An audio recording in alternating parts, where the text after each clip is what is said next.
नमस्कार। आकाशवाणी जयपुर अजमेर से प्रस्तुत हैं प्रादेशिक समाचार।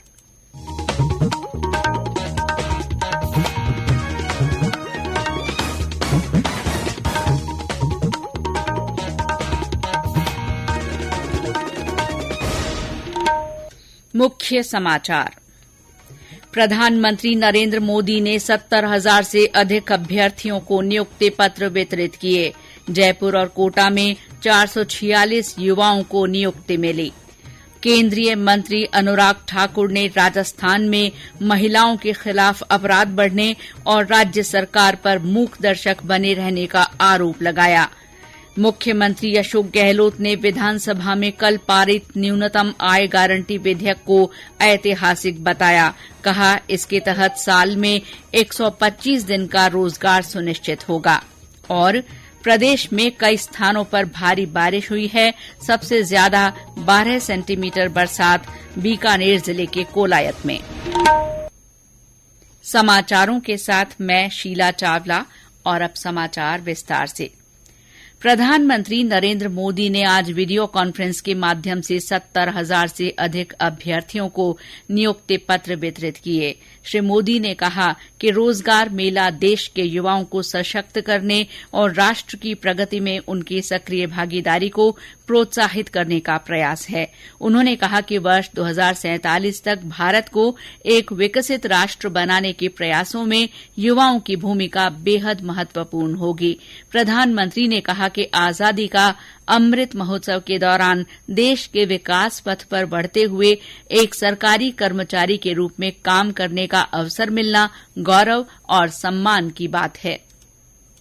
आजादी के इस अमृत काल में सभी देशवासियों ने अगले 25 वर्ष में भारत को विकसित भारत बनाने का संकल्प लिया है। आप सभी के साथ ही भारत के लिए भी ये अगले 25 साल बहुत ही अहम है।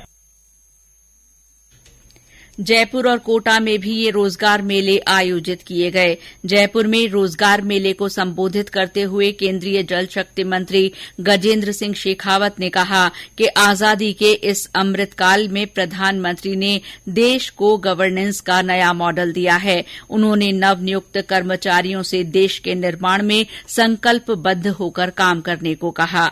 जयपुर में 258 लोगों को नियुक्ति पत्र वितरित किए गए। कोटा में आयोजित रोजगार मेले में केंद्रीय विधि और कानून, संसदीय कार्य तथा पर्यटन राज्य मंत्री अर्जुन राम मेघवाल ने नवचयनित 188 अभ्यर्थियों को नियुक्ति पत्र प्रदान किए। इस अवसर पर श्री मेघवाल ने कहा कि केंद्र सरकार ने नौकरियों में भर्ती प्रक्रिया को सरल और पारदर्शी बनाया है। भारतीय जनता पार्टी के नेता और केंद्रीय सूचना और प्रसारण मंत्री अनुराग ठाकुर ने कहा है कि राजस्थान सरकार राज्य में महिलाओं के खिलाफ बढ़ रहे अपराधों पर मूक दर्शक बनी हुई है। श्री ठाकुर ने आज नई दिल्ली में पार्टी मुख्यालय में कहा कि राजस्थान में महिलाओं के खिलाफ अपराध की घटनाएं बड़ी संख्या में हुई हैं। उन्होंने कहा कि राज्य के मंत्री राजेंद्र गुढ़ा ने जब महिला अपराध पर बात की तो उन्हें मंत्रिपरिषद से बर्खास्त कर दिया गया। राज्य में पिछले दिनों हुई महिला अपराधों की गंभीर घटनाओं का जिक्र करते हुए श्री ठाकुर ने कहा कि कांग्रेस के शीर्ष राष्ट्रीय नेताओं को राजस्थान के हालात पर भी कुछ बोलना चाहिए। एक शांत राज्य, सुरक्षित राज्य पिछले 5 वर्षों में नंबर 1 महिला अपराध में बन गया है। 1,09,000 महिला अपराध की घटनाएं पिछले 4 वर्षों में। 33,000 महिलाओं के साथ दुष्कर्म की घटनाएं राजस्थान में। 22% देश की महिला दुष्कर्म की घटनाएं राजस्थान में। ये अपने आप में राजस्थान को नंबर 1 महिला अपराध में बनाता है। केंद्रीय मंत्री और राजस्थान में भाजपा के चुनाव प्रभारी प्रहलाद जोशी ने आरोप लगाया है कि राज्य की कांग्रेस सरकार हर मोर्चे पर विफल रही है। आज अजमेर में पत्रकारों से बातचीत करते हुए उन्होंने कहा कि राज्य में महिलाओं पर अत्याचार और उत्पीड़न की घटनाएं लगातार बढ़ रही हैं और इसके खिलाफ बोलने वाले मंत्रियों को सरकार हटा रही है। श्री जोशी ने कहा कि राज्य में भ्रष्टाचार भी चरम पर है।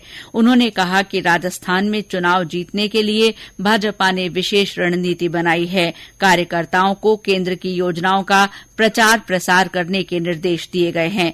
इससे पहले श्री जोशी ने भाजपा के पदाधिकारियों और कार्यकर्ताओं के साथ संवाद भी किया। भारतीय जनता पार्टी के प्रदेश अध्यक्ष सीपी जोशी ने भी महिला सुरक्षा के मामले में प्रदेश सरकार को घेरा। उन्होंने आज दौसा में पत्रकारों से बातचीत में कहा कि राजस्थान में महिलाएं असुरक्षित हैं।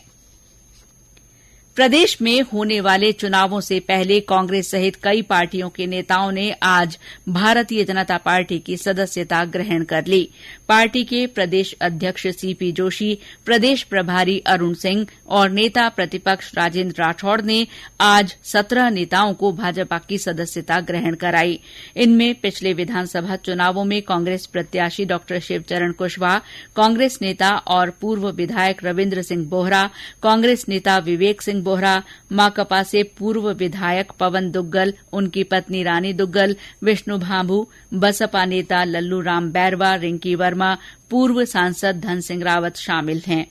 सेवानिवृत्त आईपीएस जसवंत संपतराम, सेवानिवृत्त आईएएस अधिकारी डॉ सत्यपाल सिंह, मनोज शर्मा भी भाजपा में शामिल हो गए हैं। इस मौके पर मीडिया से बातचीत में पार्टी अध्यक्ष सीपी जोशी ने कहा कि ये नेता भाजपा की विचारधारा से प्रभावित होकर पार्टी में शामिल हुए हैं। ये समाचार आकाशवाणी जयपुर अजमेर से प्रसारित किए जा रहे हैं। मुख्यमंत्री अशोक गहलोत ने कहा है कि विधानसभा में कल सोशल सिक्योरिटी को लेकर पास हुआ विधेयक ऐतिहासिक है। आज मुख्यमंत्री आवास पर प्रेस वार्ता को संबोधित करते हुए श्री गहलोत ने कहा कि अब सरकार ने ग्रामीण और शहरी क्षेत्रों में 125 दिन का रोजगार देना सुनिश्चित किया है। उन्होंने कहा कि दिव्यांग, बुजुर्ग, विधवा और एकल नारी को न्यूनतम 1000 रूपये पेंशन दी जाएगी। उन्होंने कहा कि कई अन्य मामलों में भी राजस्थान अग्रणी राज्य बन गया है। आज हम जो एक्ट लाए हैं महात्मा गांधी के नाम से, मिनिमम इनकम गारंटी एक्ट, उसके अंतर्गत 100 दिन का रोजगार तो नरेगा में है, 25 दिन की गारंटी हमने दी है, नंबर 1। नंबर 2, शहरी योजना बनाई हमने, उनमें 25 दिन का 125 दिन पूरा हम दे रहे हैं उसके लिए तो। और पेंशन मैंने 1000 रुपये कर दिया अभी मिनिमम, और 15% प्रति वर्ष बढ़ेगा, वो प्रोविजन भी कर दिया। यदि कोई सरकारी नौकरी में रिटायर होता आदमी तो उसको बढ़ोतरी होती है, हमने व्यवस्था कर दी है। मुख्यमंत्री ने कहा कि 15 अगस्त तक नए कानूनों के नियम बना लिए जाएंगे। राज्य की वित्तीय स्थिति की चर्चा करते हुए उन्होंने कहा कि पिछले 5 साल में कोई नया टैक्स नहीं लगाया गया और सरकार का राजस्व भी बढ़ा है। मंत्रिपरिषद से राजेंद्र गुढ़ा को हटाने के संबंध में श्री गहलोत ने कहा कि ये उनकी पार्टी का अंदरूनी मामला है। और अब मौसम। प्रदेश में कई स्थानों पर भारी बारिश हुई है। मौसम विभाग द्वारा जारी की गई रिपोर्ट के अनुसार सबसे ज्यादा 12 सेंटीमीटर बारिश बीकानेर जिले के कोलायत में रिकॉर्ड की गई। जालौर जिले के चितलवाना में 10 सेंटीमीटर, मेड़ता, गुढ़ामालानी और चुनावटी में 9-9, रोहट और सेड़वा में 8, भीनमाल, शिव, धनाऊ, मिर्जेवाला, जोधपुर, गिड़ा और डग में 7 सेंटीमीटर बरसात हुई है। जोधपुर में बारिश से मुख्य सड़कों और घरों में पानी भर गया। शहर के शास्त्री नगर में बारिश के दौरान बालकनी गिरने से एक महिला की मृत्यु हो गई। बांसवाड़ा जिले के गामदा गांव में बिजली गिरने से एक युवक की मौत हो गई। उदयपुर में कई क्षेत्रों में मूसलाधार बारिश हुई है। सिरोही जिले के पिंडवाड़ा और स्वरूपगंज सहित कई जगह अच्छी बारिश हुई। हनुमानगढ़ और जिले के अन्य स्थानों पर भी बारिश हुई है। इस बीच घग्घर में बाढ़ का खतरा लगातार बढ़ रहा है। जिला कलेक्टर ने इसके मद्देनजर जिले के राजनैतिक और सामाजिक संगठनों की बैठक बुलाकर हालात से निपटने में सहयोग की अपील की। मौसम विभाग ने आज प्रतापगढ़, राजसमंद, सिरोही, उदयपुर, पाली, बांसवाड़ा, बूंदी, चित्तौड़गढ़ और डूंगरपुर जिले में कहीं कहीं भारी बारिश की संभावना व्यक्त की है। विभाग ने बाड़मेर और जालौर जिले में कहीं कहीं बहुत भारी बारिश की चेतावनी जारी की है। और अंत में मुख्य समाचार एक बार फिर। प्रधानमंत्री नरेंद्र मोदी ने 70,000 से अधिक अभ्यर्थियों को नियुक्ति पत्र वितरित किए। जयपुर और कोटा में 446 युवाओं को नियुक्ति मिली। केंद्रीय मंत्री अनुराग ठाकुर ने राजस्थान में महिलाओं के खिलाफ अपराध बढ़ने और राज्य सरकार पर मूक दर्शक बने रहने का आरोप लगाया। मुख्यमंत्री अशोक गहलोत ने विधानसभा में कल पारित न्यूनतम आय गारंटी विधेयक को ऐतिहासिक बताते हुए कहा है कि इससे साल में 125 दिन का रोजगार सुनिश्चित होगा। और प्रदेश में कई स्थानों पर भारी बारिश हुई है। सबसे ज्यादा 12 सेंटीमीटर बरसात बीकानेर जिले के कोलायत में दर्ज की गई। इसके साथ ही प्रादेशिक समाचार बुलेटिन समाप्त हुआ। नमस्कार।